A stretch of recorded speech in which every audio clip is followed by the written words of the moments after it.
Feliz Pascuas a todos. Estoy muy contento de estar aquí con ustedes este domingo. Estoy esperando reunirme con ustedes la próxima vez que podamos. Ojalá estuvieran aquí, ver a mis amigos. La noticia es que el Evangelio sigue adelante.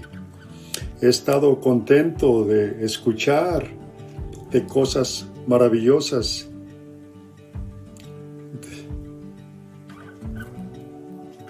Todo lo que pasa con familia, de cosas que pasan, cómo Dios habla con ellos, cómo todos hablamos y tratamos de acercarnos a Dios en medio de todo esto que nos pasa. Pero en 30 años vamos a recordar lo que pasó en este año 2020 y le vamos a llamar el avivamiento del COVID-19. Ojalá y Dios nos recuerde como la generación tecnológica y nos recuerde como la generación de las redes sociales. Pero Dios puede hacer esto en medio de todo esto, que estamos en casa, nos separemos, tenemos que separarnos de 3 metros uno de otro, 2 metros, lo que sea. Pero estamos aquí el día de hoy filmando en nuestro edificio. El gobernador nos ha dicho lo que tenemos que hacer. Y somos trabajadores esenciales y pues seguimos adelante en lo que tenemos que hacer. Estamos muy pocos aquí en este cuarto el día de hoy. Y estamos en este edificio limpio porque Shana ha estado haciendo un trabajo maravilloso. Y lo estamos cuidando en nuestro edificio.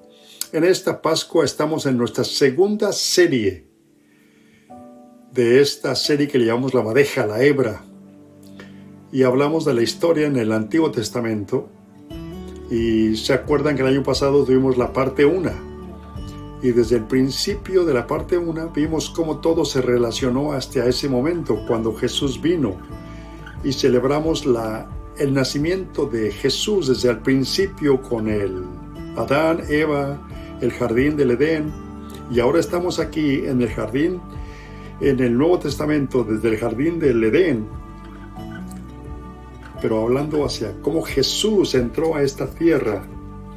Y vemos en el Evangelio de Lucas, hablamos de la misión de Jesús, cómo su bautismo habló con sus discípulos, los milagros y las parábolas, de cómo todo llevó hasta esa entrada triunfal cuando entró a Jerusalén. Cuando Jesús ministró en esta ciudad de Jerusalén y retó a los líderes religiosos, y cuando se sentó con sus discípulos en lo que le llamamos la última cena. Y allí justamente hablamos de esto. Y de nuevo recuerden que se sentó con sus discípulos, quebró el pan, habló de lo que es la comunión y lo que el pan representa su cuerpo y cómo debemos de recordarle. Y también el vino, cómo representa su cuerpo y su sangre. Y hay algo en ese momento, cuando Jesús habla con sus discípulos, que no se entendía, no se comprendía lo que nos quería decir en ese momento. Pero hoy vamos a hacerlo clarito esto. En esta cena, la última cena, cuando Judas Iscariote lo iba realmente a entregar, y también a Pedro lo iba a negar 3 veces, aunque Pedro no lo entendía. Y fue justamente cuando Jesús se fue Y en el libro de Lucas vemos justamente esto, en el libro de Lucas. Y saliendo, se encaminó como de costumbre. Tal vez esto Jesús hacía después de la cena que acostumbraban. Se fue al monte de los olivos y los discípulos también le siguieron. Y les dijo, oren para que no entren en tentación. Y se apartó de ellos como no muy lejos y poniéndose de rodillas dijo, Padre, si es tu voluntad, aparta de mí esta copa, pero no se haga mi voluntad sino la tuya. Entonces le apareció un ángel del cielo fortaleciéndole, y estando en agonía, oraba con mucho fervor, y su sudor se volvió como gruesas gotas de sangre que caían sobre la tierra. Ahí es donde vemos que es un ser humano, porque ahí vemos cómo es la realidad de lo que es esto justamente. Aquí es donde vemos la humanidad de Jesús, porque tiene una angustia tremenda, porque sabe la realidad de lo que iba a ser, el dolor que iba a sentir. Sabe que su cuerpo iba a ser quebrado y que sangre salía de su cuerpo. Él sabía esto. Jesús sabía esto. Y estaba aterrorizado Jesús de esto. Él sabía.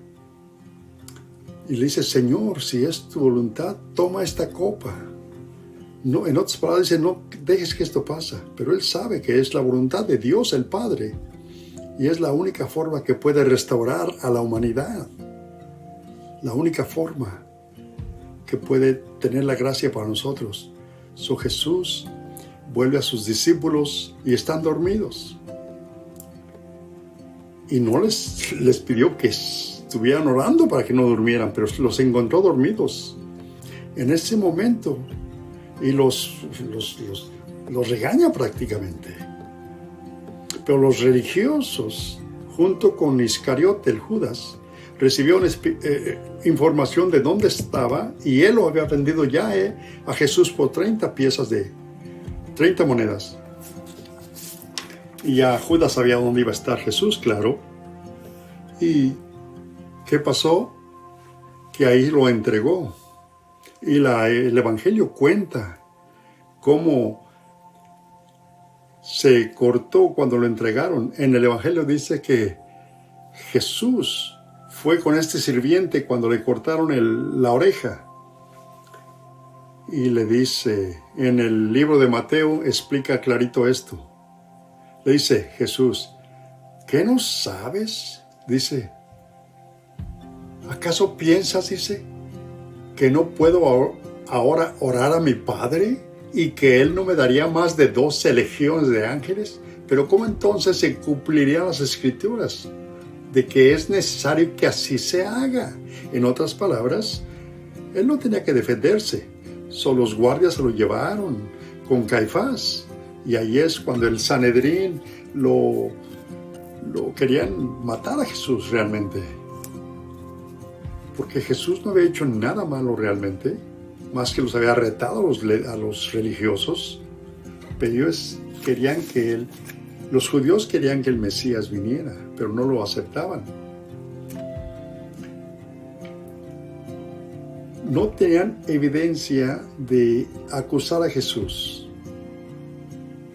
pero sabían que querían deshacerse de él porque era peligro para ellos, para la rebelión en ese tiempo. Ese era el problema. Ese era el plan de los judíos. Pero ahí vemos cuando en el Evangelio de Juan lo explica muy clarito. En el capítulo 11 dice, entonces los principales sacerdotes y fariseos reunieron el concilio y dijeron, ¿qué haremos? Porque este hombre hace muchas señales, dice, porque hace muchas señales. Si lo dejamos así, todos creerán en él y vendrán los romanos y destruirán nuestro lugar santo y nuestra nación. Entonces Caifás, uno de ellos, sumo sacerdote, les dijo, ¿ni pensáis que nos conviene que un hombre muera por el pueblo y que no toda la nación perezca? Esto no lo dijo por sí mismo, sino como era el sumo sacerdote aquel año, profetizó que Jesús había de morir por la nación. y no solamente por la nación, sino para que congregar a uno de los hijos de Dios estaban dispersos. O sea que él pensaba que era mejor que uno muriera y no toda la nación. Como el Caifás, que era el más alto de los sacerdotes, profetizó realmente. Porque él quería querían matar a Jesús, pero en realidad este era el plan de Dios para el perdón de la humanidad. Pero en el momento en que Jesús estaba ante el Sanedrín con este sacerdote, Pedro afuera se estaba calentando en el frío en la calle. Pero en el momento cuando niega a Jesús, justamente como Jesús se lo había dicho,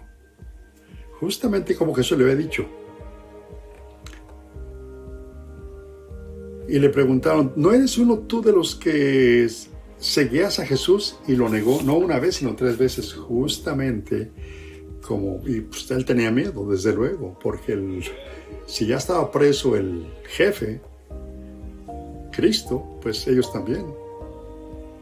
Pero ahí se dio cuenta que lo había abandonado, que lo había realmente negado 3 veces, traicionado, y se sentía con culpa, con vergüenza.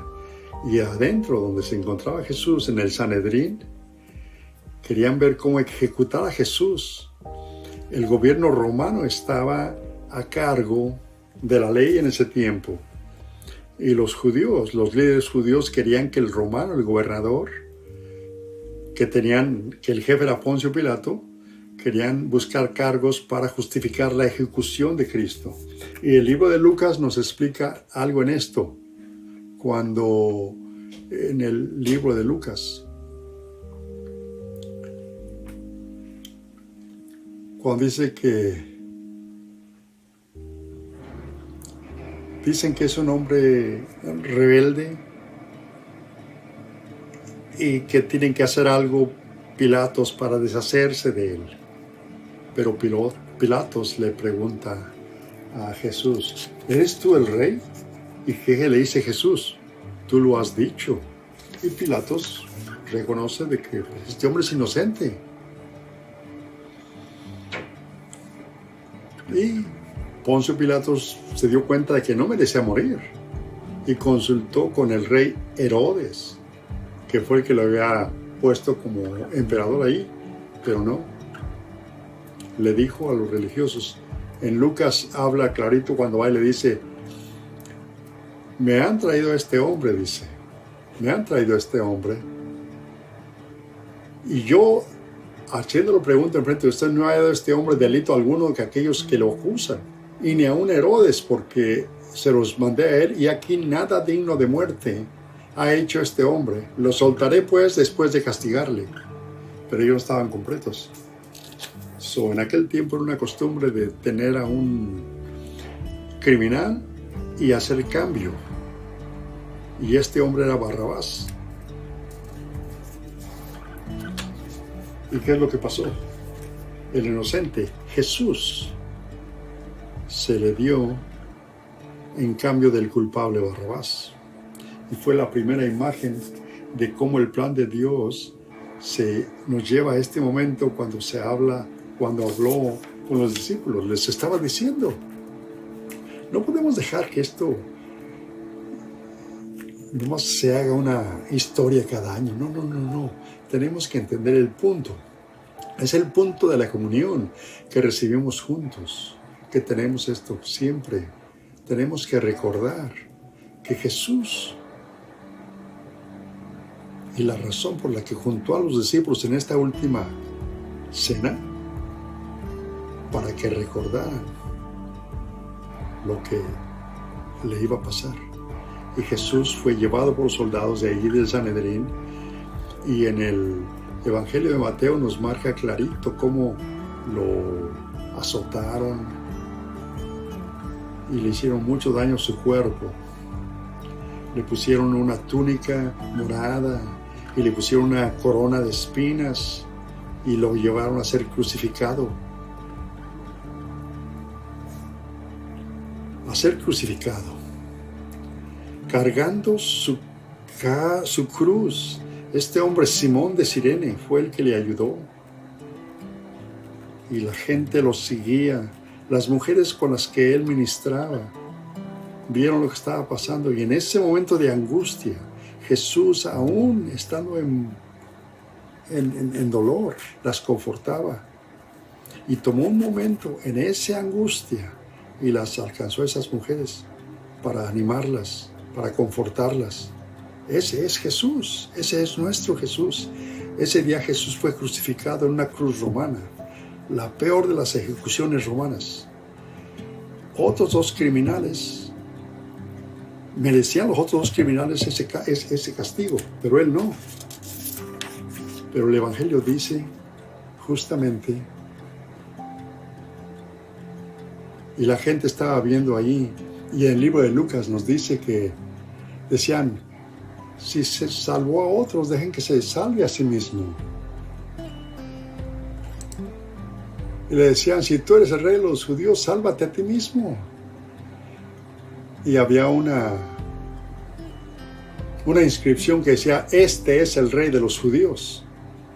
Y uno de los malhechores le dijeron, ¿no eres tú el Cristo? Sálvate a ti mismo y a nosotros. Pero Jesús amaba a sus enemigos hasta el fin. Uno lo insultaba y otro le decía al otro criminal, ¿cómo te atreves a hablarle así a Jesús? Pero Jesús le dijo, verdaderamente te digo que hoy estarás conmigo en el paraíso. ¿Y qué era lo que Jesús hacía cuando estaban? Perdón. Padre, perdónales, porque no saben lo que hacen. Ahí vemos el amor de Jesús. Y veamos ya era día medio cuando llegaba al mediodía. A mediodía se oscureció porque el sol se metió.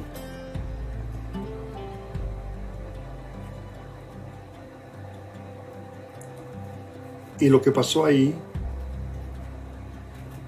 la única forma que podemos ver es que el sacerdote era el único que podía entrar.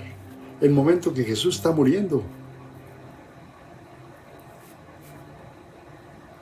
hubo una relación en ese momento cuando el sol se oscureció. Lo mismo que pasó con Adán y Eva.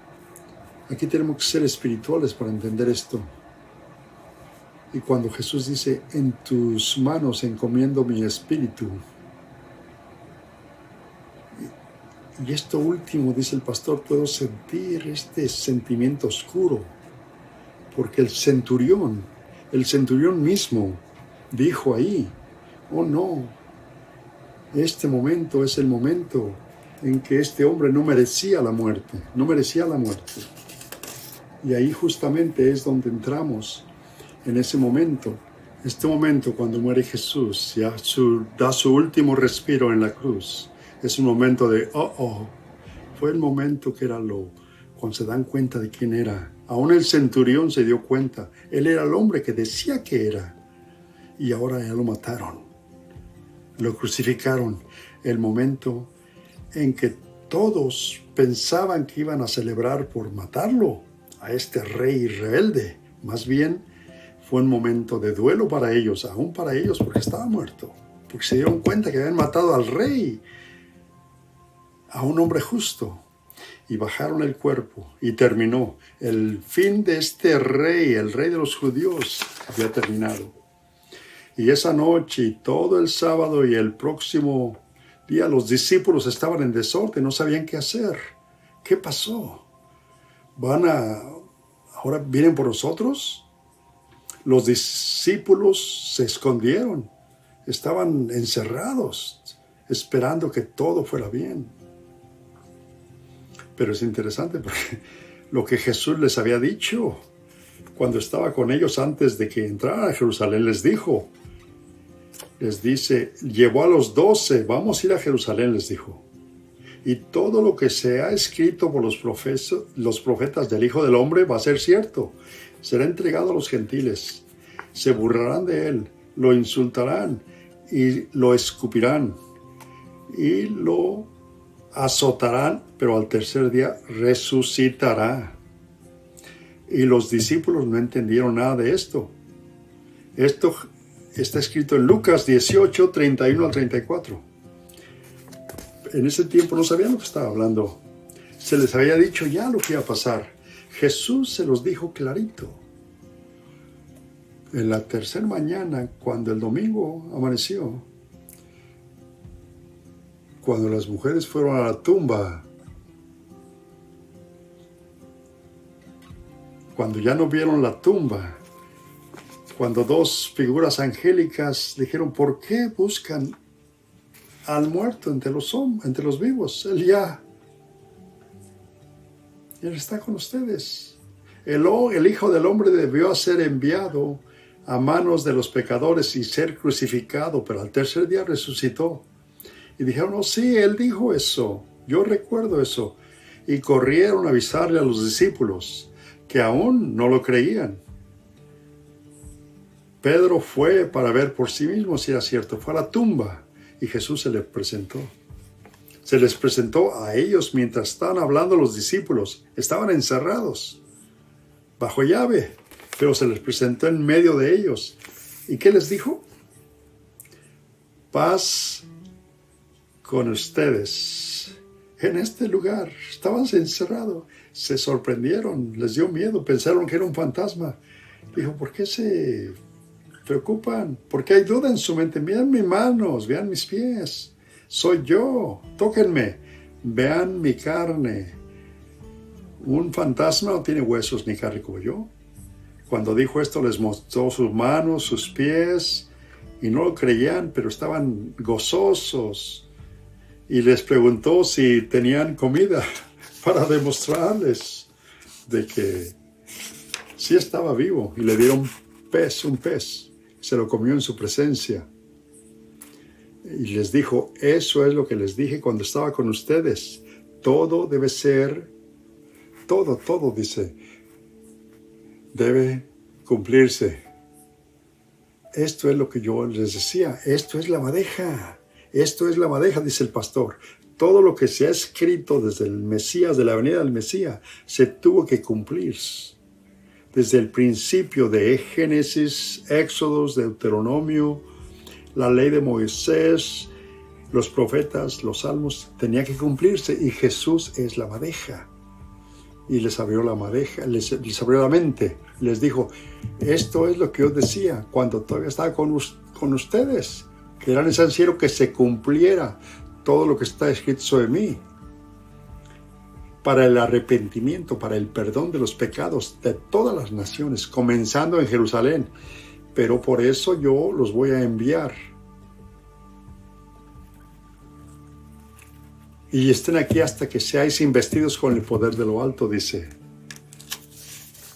Y cuando la promesa del Padre venga con el Espíritu Santo, es lo que tenemos que reconocer, que en esta Pascua, en esta Semana Santa, dice que porque Dios amó tanto al mundo que envió a su único Hijo, que para que en Él crea, no perezca, mas tenga vida eterna. El arrepentimiento del perdón de los pecados será predicado a todas las naciones. Jesús murió por nosotros, por ti, por mí, por todos. Tenemos que arrepentirnos de todos nuestros pecados. Se nos perdona todos mis pecados. Estamos cubiertos por su gracia. Pero continuaremos predicando estas nuevas a las naciones. Y es el deseo que Dios tiene para ti, para mí, Jesús tiene para nosotros. Porque el arrepentimiento es cambiar el destino. Eso es el arrepentimiento, seguir a Jesús.